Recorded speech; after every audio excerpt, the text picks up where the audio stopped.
I kind of do want to cover this deception that was featured on the front page of the New York Times and Washington Post real quick.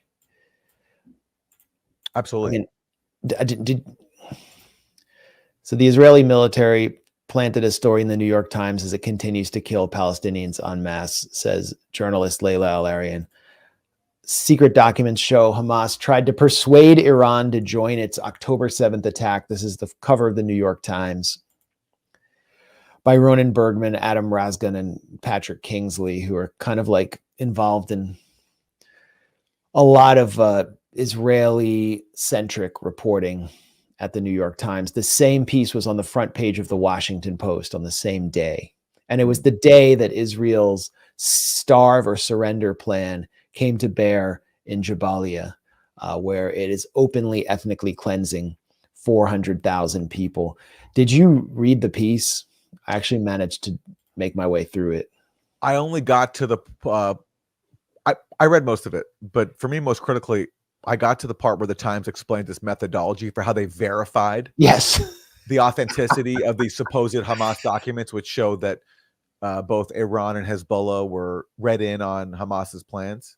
And it's such a joke. Like the Times says they verified the documents, okay, by talking to two Palestinians. One of them is anonymous.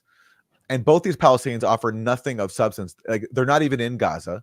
And one of them said that, yeah, this sounds like Hamas because Hamas does keep notes. They keep detailed notes. He's a guy in Turkey who's a former Hamas member, supposedly. So because Hamas keeps notes, then therefore these notes that the Israeli military has given to the Times must be accurate. Okay. And then the Times, fittingly cites another source to confirm it, which is they say the Times consulted a separate Israeli army report, which concluded that the documents were authentic. Okay. So the Israeli intelligence gives you these documents, and then you consult the Israeli army, which concludes the documents are real. So boom, because you have that plus two Palestinians telling you, yeah, Hamas does keep notes. That's how the Times verified these super secret Hamas documents. Yeah. So I thought that was funny how the New York Times declared at the top of the article they verified it, then they explained their methodology later, and it's not very convincing. The Washington Post didn't claim to verify it. Israel has a long history of publishing fabricated documents, as we know. Remember the phone calls early on after October 7th between two people in Gaza, supposedly, and they'd be like, it would be like Lebanese accented Arabic.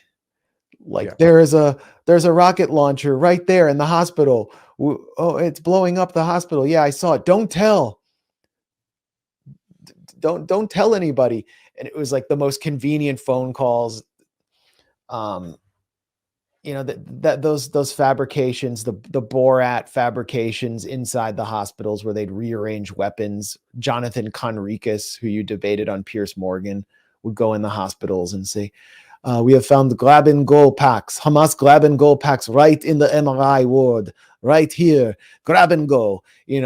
Israel fabricated Iranian nuclear documents to claim that Iran was on the precipice of producing a uranium-tipped nuclear warhead.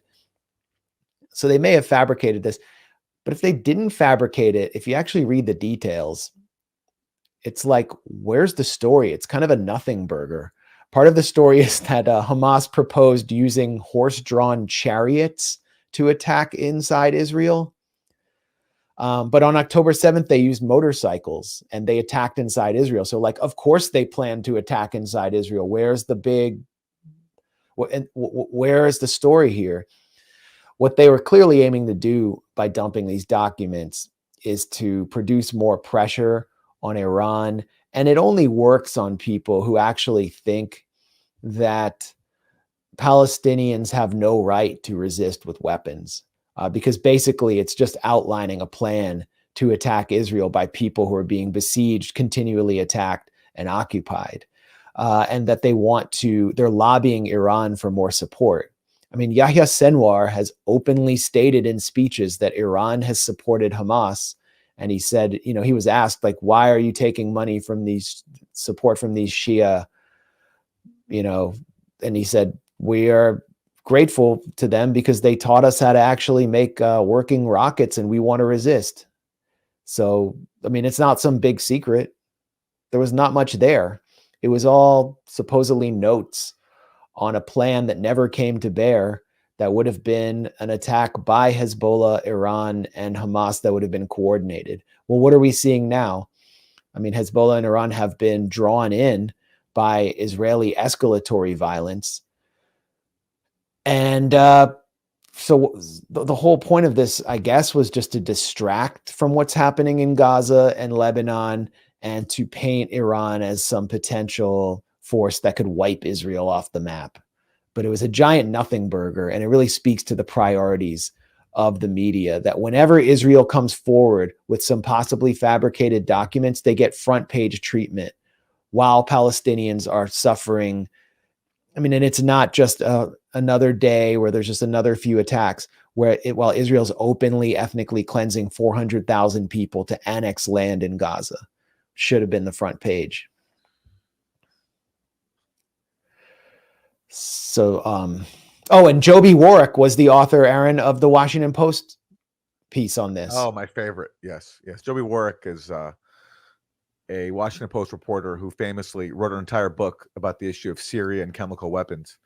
And then he ends the book right at the incident in Duma, thereby excluding what happens right afterwards, which is that the OPCW whistleblowers emerged to basically expose the whole thing as a massive deception. So, and Joby Warwick and all his reporting on the topic has never once acknowledged the existence of the OPCW whistleblowers and the OPCW leaks, because doing that would undermine his entire narrative, which is that the Syrian government has repeatedly used chemical weapons. So therefore, according to Joby Warwick, the OPCW whistleblowers and leaks just don't exist in his canon, in his books and reporting on the topic. So I'm not surprised to see him also being a stenographer here for Israeli propaganda, given that that's what he does in Syria as well.